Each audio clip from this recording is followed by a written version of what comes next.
1995年的一天，一个叫麦克阿瑟·惠勒的年轻人大摇大摆地抢劫美国宾夕法尼亚州的一家银行，由于没有戴头套，很快就被捕了。但是他自己觉得难以置信，因为有人告诉他只要把柠檬汁涂在脸上就能隐身，而且他信了。警察也觉得难以置信，这种脑子纯粹是来送人头的吧？但我们可不能骂他傻，因为傻的人绝对不会认为自己傻，而且会理直气壮拿各种论据来反驳你。这并不是个笑话，而是个真实存在的心理现象，也并非极端少数，反而是极为常见的。比如公司每年年底的 KPI 考核都有自我评定部分，一多半的人会把自己排在前 5%。 比如大多数司机自认为驾驶技术牛叉，会骂那些超自己车的司机。再比如股票基金论坛里各种看空看涨，互相抬杠，互道傻叉的等等。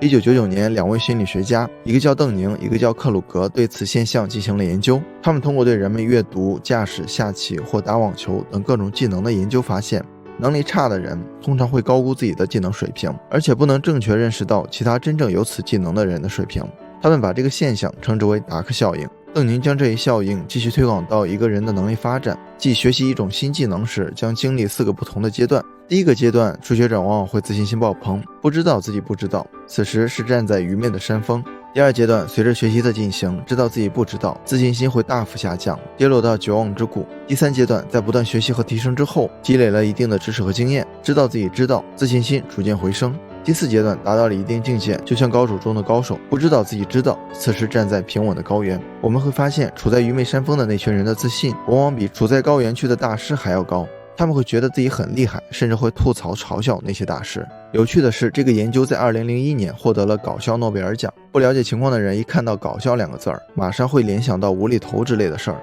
但这个搞笑诺贝尔奖还真不是乱来的，评奖的人都是学术大咖。原本奖项英文名称的直译是另类的诺贝尔奖，其目的是选出那些乍看令人发笑之后发人深省的研究。入选搞笑诺贝尔奖的科学成果必须不同寻常，能激发人们对科学、医学和技术的兴趣。所以这一现象并不是那么好笑，反而细思极恐，因为我们也许都在高估自己还不自知。